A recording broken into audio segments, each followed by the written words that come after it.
cidade de Maceió não rachou de um dia para o outro.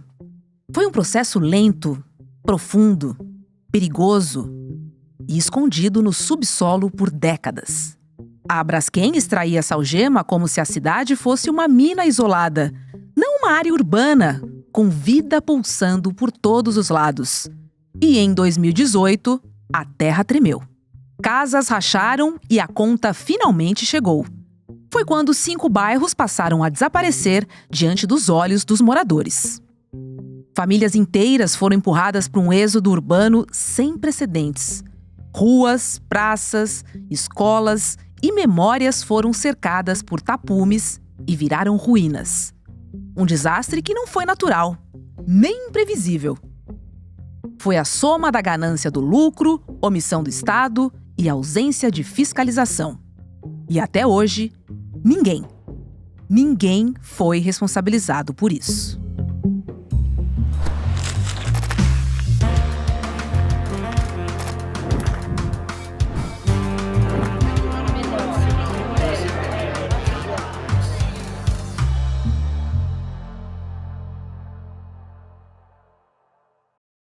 Olá, seja muito bem-vindo, seja bem-vinda! Eu sou Roberta Garcia e este é o Videocast em Detalhes. Aqui sempre com um convidado ou uma convidada, a gente faz uma análise de uma temática do nosso dia a dia.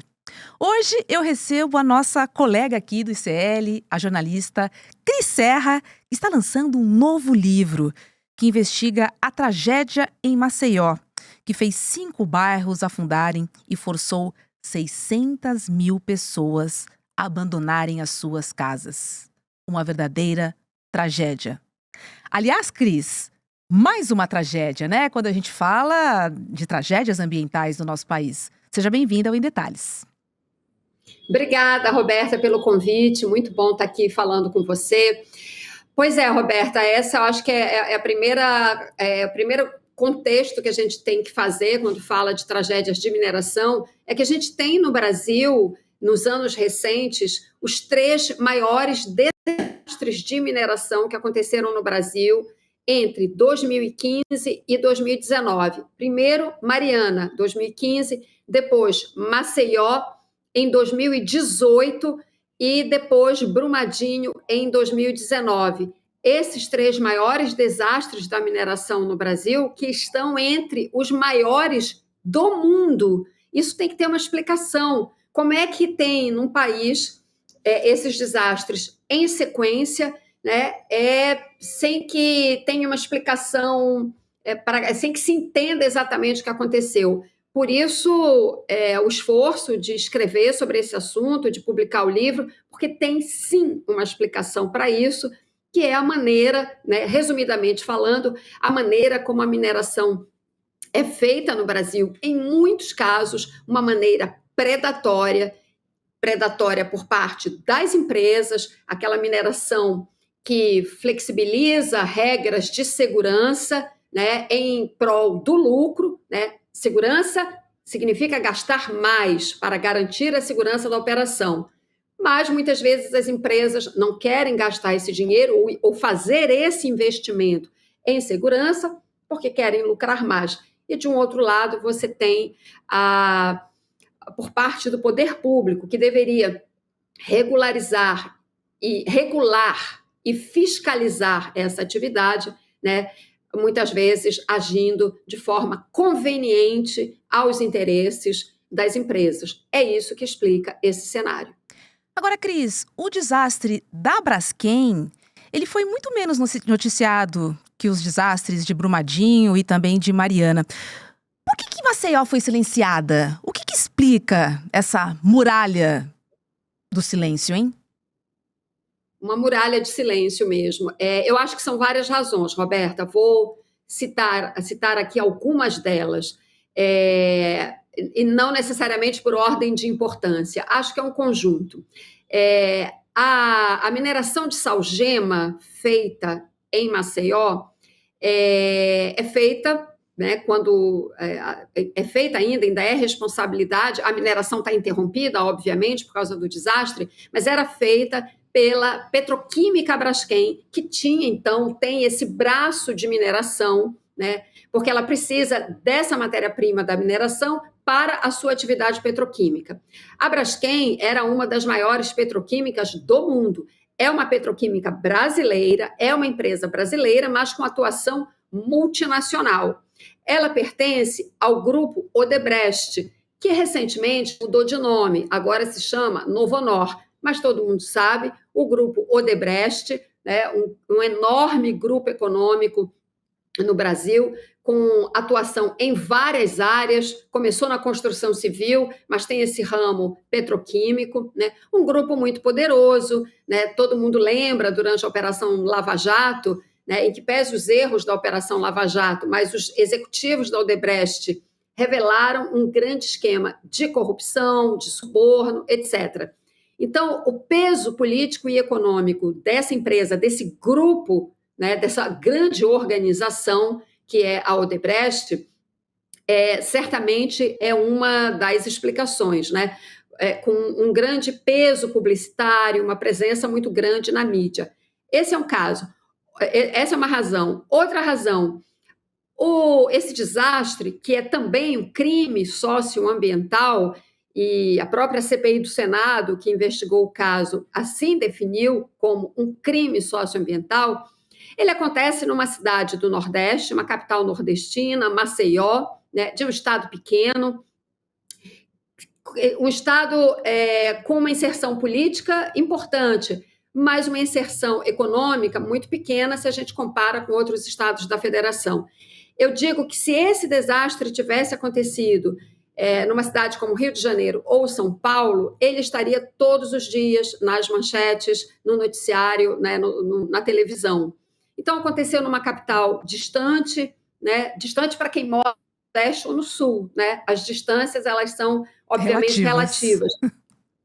Então, claramente, aí eu vejo, né, um viés, né, que eu gosto sempre de ressaltar isso também, sudestino, né, que dá importância para tudo que acontece no sul e sudeste e, às vezes, relega um pouco coisas muito sérias, muito graves que acontecem no norte e no nordeste do país.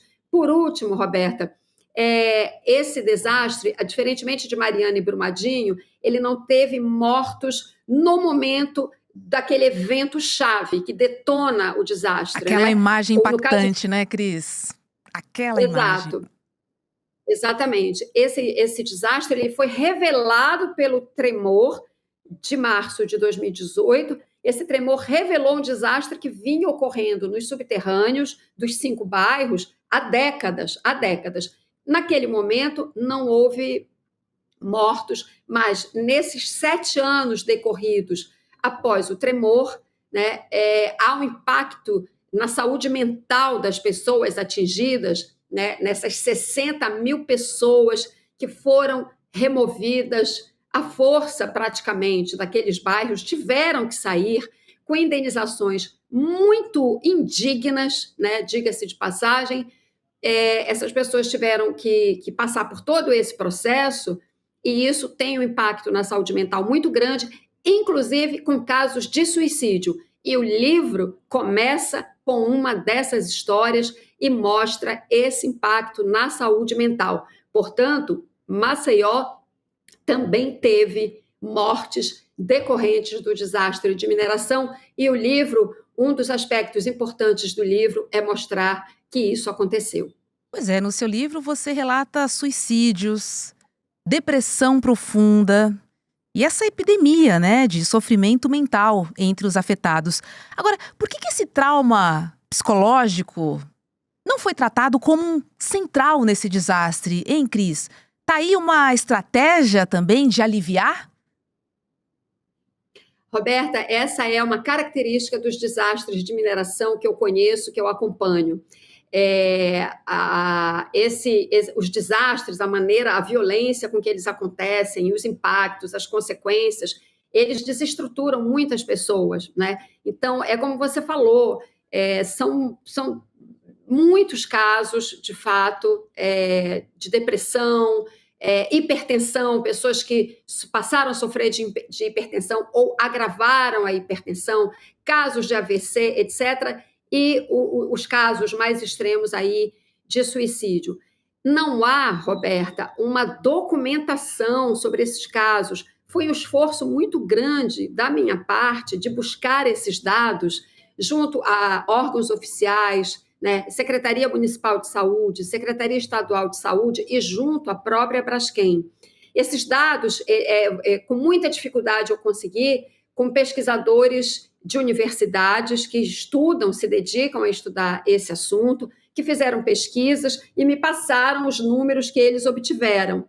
Agora, por que, essa é a sua pergunta, e isso é muito importante avaliar isso, analisar isso, por que esses dados não são sistematizados? O poder público tem condições de fazer isso por meio da sua rede de postos de saúde, né, de atendimento à população daquela região, que infelizmente agora já está dispersa.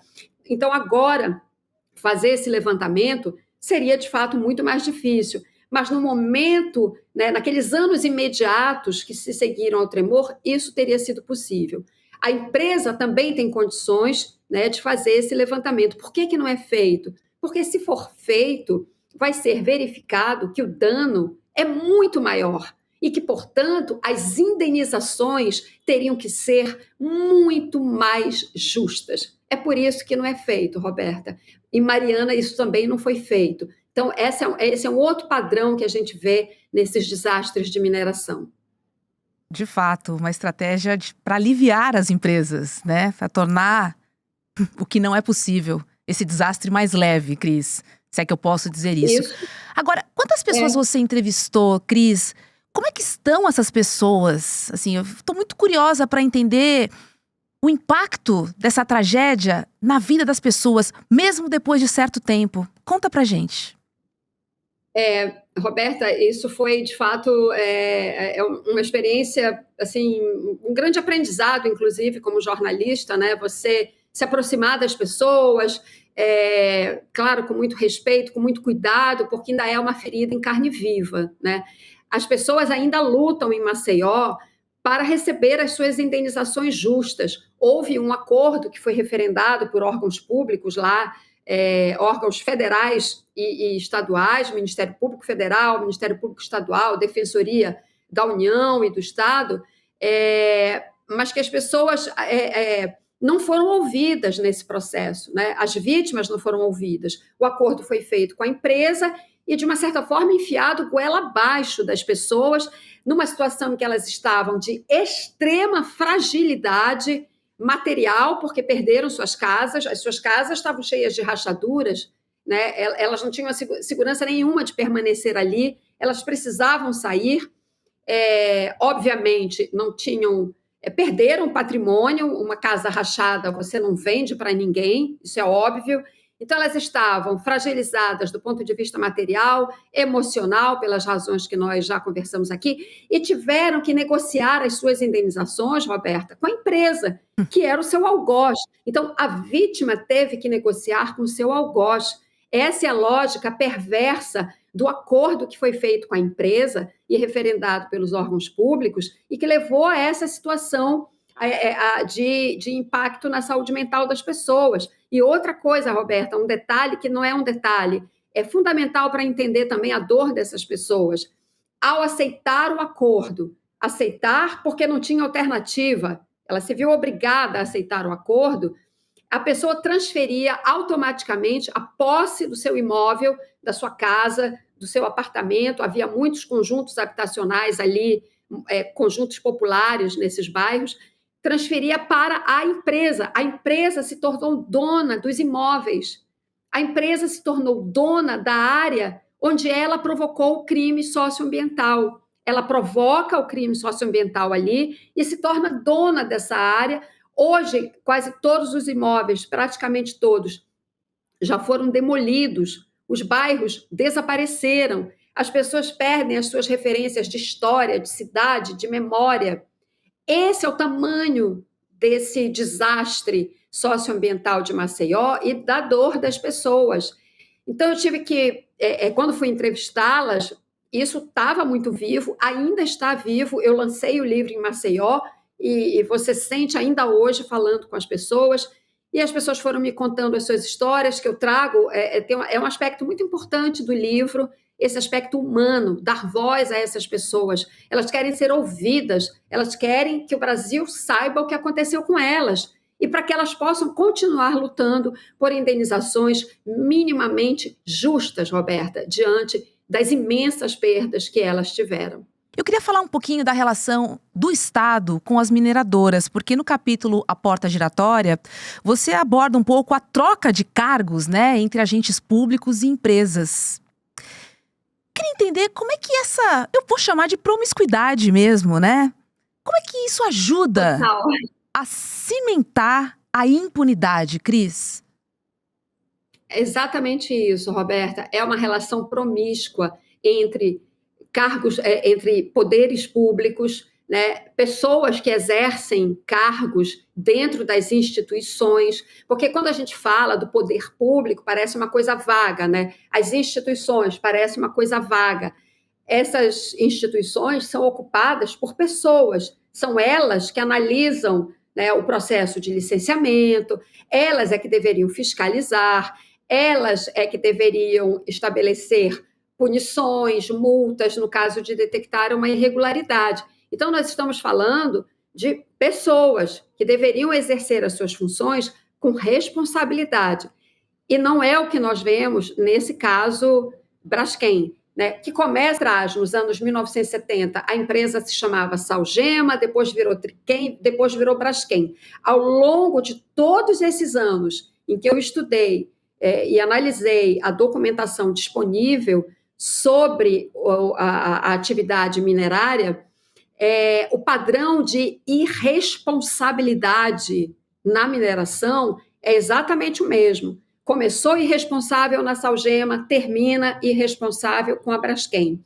E você citou o caso de um funcionário do Instituto de Meio Ambiente de Alagoas que chegou nas mãos dele para analisar o licenciamento de 10 poços de mineração, 10 cavidades que seriam abertas no subsolo de Maceió, né? Só para as pessoas entenderem, esse processo de mineração abriu 35 cavidades no subsolo de Maceió. 35 minas, Roberta. Uau. Essas minas que foram escavadas no subsolo de Maceió para a retirada de salgema, elas retiraram, a quantidade de salgema que elas retiraram poderia preencher 3 estádios do Maracanã. Vou repetir, 3 estádios do Maracanã cheios de salgema. Então, você imagina o que se cavou no subsolo. Por isso que a terra tremeu. Dinheiro saiu daí, né, Cris? Por isso que a terra tremeu, os bairros afundaram e as casas começaram a rachar e aparecer buracos nas ruas. Pois bem, esse cidadão a que eu me refiro, que está no livro, eu não vou contar todos os detalhes para não estragar a surpresa de quem vai ler, ele dispensou a apresentação do estudo de impacto ambiental para apresentação para a empresa, quando ela foi abrir esses 10 poços, a empresa noticiou para o órgão, para o Instituto de Meio Ambiente, vou abrir mais 10 poços. A obrigação do órgão e desse cidadão era apresente o estudo de impacto ambiental. Esse cidadão não fez isso, ele simplesmente dispensou, ele disse, não é necessário o estudo de impacto ambiental para abrir 10 poços. Lembrando que quando houve o desastre, o tremor, a Braskem tinha 35 poços abertos, alguns já inativos, outros em atividade, mas as cavidades haviam sido abertas, 35. Esse cidadão que disse, não precisa de estudo de impacto ambiental, algum tempo depois, ele saiu do órgão ambiental e hoje ele é consultor de quem? Da Braskem. Essa é a porta giratória. E além desse ponto que você traz, Cris, a gente tem que adicionar o colapso, né, do licenciamento ambiental aqui no Brasil. Porque há uma promiscuidade entre as pessoas, mas também não há a fiscalização do Estado. Senão isso não teria acontecido, certo?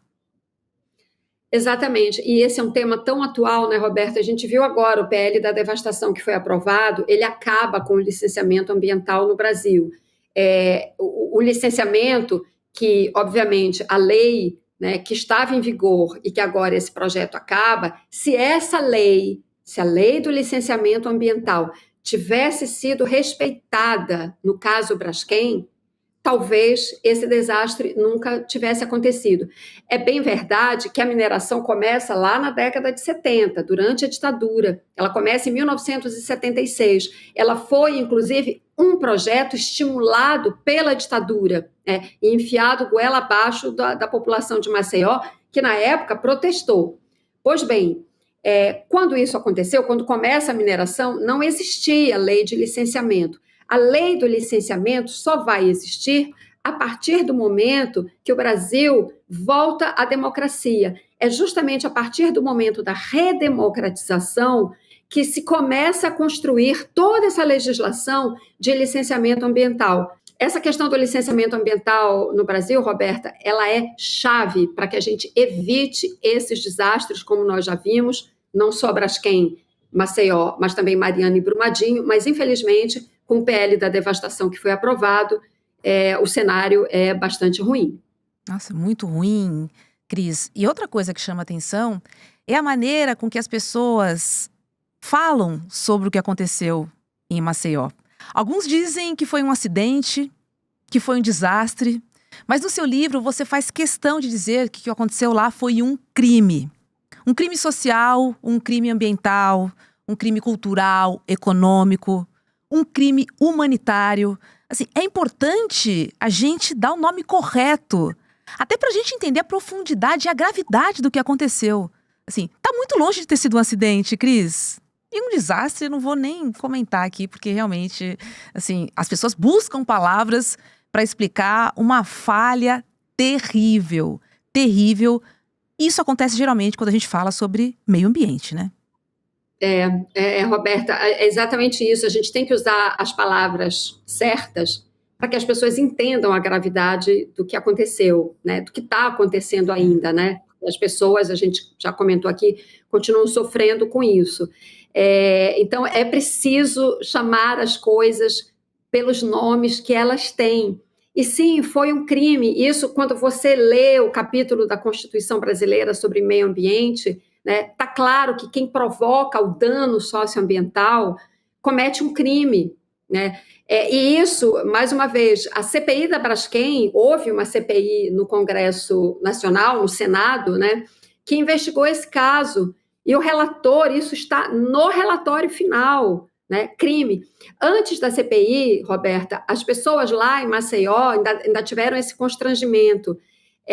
Quando elas falavam que era um crime, né, elas sofriam uma certa pressão para não usar essa palavra, que poderiam ser processadas. Mas depois que o Senado, que está lá no relatório da CPI, falou com todas as letras que é um crime, então hoje as pessoas, pelo menos as vítimas, conseguem falar de fato que foi um crime sem terem medo, sem passarem pelo medo, né, de sofrerem um processo, né? Era só o que faltava, né? A vítima ainda ser processada.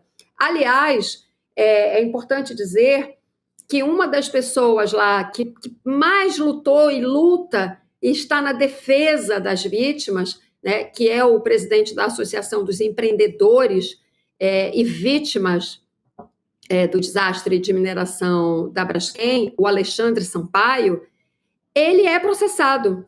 Ele é processado porque ele criticou os acordos que foram feitos entre esses órgãos públicos que eu mencionei e a Braskem, e uma procuradora, um defensor, se sentiram ofendidos com as críticas que o Alexandre fez, e ele é processado hoje lá na Justiça de Alagoas. Então, você veja como é surreal, né? Certos aspectos desse crime que são surreais, que a pessoa que é vítima, ela está sendo processada, né, por dizer verdades e desabafar, enquanto que a empresa, Roberta, a empresa não responde a processo criminal.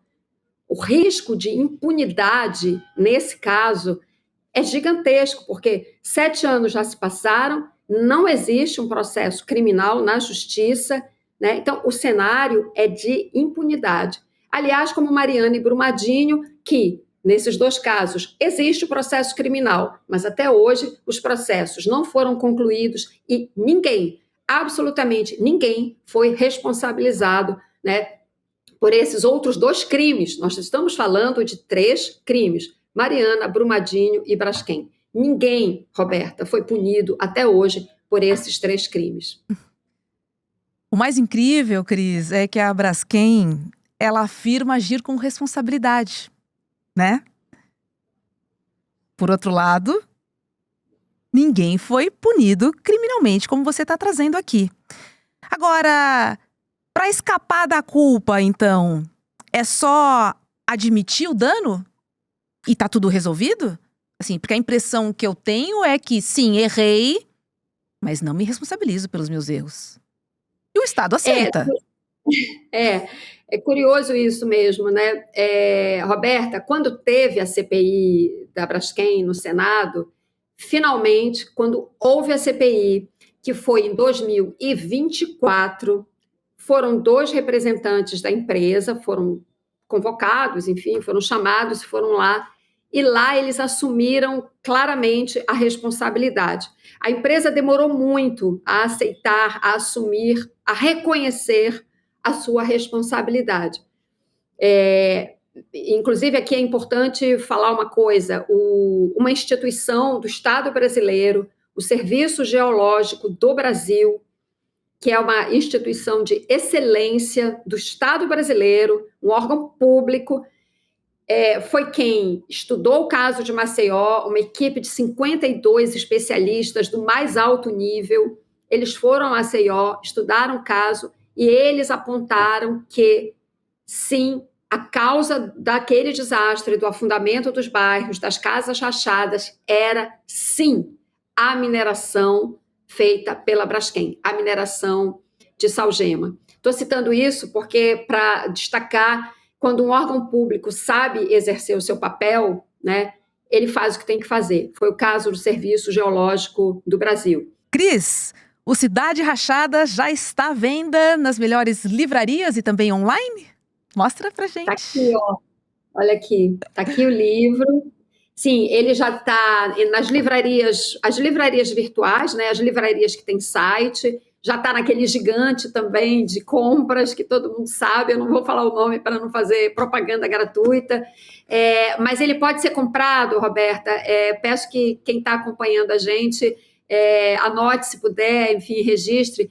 O livro pode ser comprado diretamente na editora Máquina de Livros, no site da editora www.maquinadelivros.com.br www.maquinadelivros.com.br. E se você compra na editora, quando você compra, tem um espaço lá que você pode dizer se você quer com autógrafo e para quem é a pessoa. Às vezes você quer dar de presente para alguém, você diz para quem é que a autora faz um autógrafo e eu autografo e a editora manda e você recebe na sua casa. Então, tá aí, Cidade Rachada. Que carinho, Cris, que carinho. Parabéns pelo seu novo bebê e obrigada pelo Em Detalhes de hoje. Obrigada, Roberta. Aquilo que você falou que é muito importante. A gente pode sim pedir desculpas, o nosso jornalismo, acho que, de uma certa forma, é isso, é esse carinho, é esse abraço a essas pessoas. Obrigada. Cris. Parabéns, um beijo para você. Beijo. E o Em Detalhes de hoje fica por aqui. Para você que nos acompanha pelo YouTube, agora é hora de CL, Mercado e Investimentos. E na sequência tem Rolê CL. Obrigada pela sua companhia e a gente se encontra aqui na programação. Tchau. O Brasil vive um momento decisivo e entender o que está em jogo exige mais do que manchete. As decisões que moldam o país vêm de uma longa trajetória de desigualdade e de concentração de poder. Para compreender o presente e agir com consciência, é preciso olhar para a história e as estruturas que formaram nossa sociedade. Pensando nisso, nasceu o curso de pós-graduação do ICL da FESP-SP, Repensando o Brasil, Sociedade, Política e História. Um programa reconhecido pelo MEC, voltada a quem quer pensar o Brasil com profundidade e rigor intelectual. Vai acontecer o lançamento da nova turma da Pós no dia 14 de dezembro, às 8 horas da noite. Entender o país é o primeiro passo para construir o futuro com consciência. Todos os dias, as principais notícias do Brasil e do mundo direto no seu WhatsApp, com informação de qualidade e sem fake news. Escaneie agora o QR Code e entre para o canal do ICL Notícias. Informação que importa onde você estiver.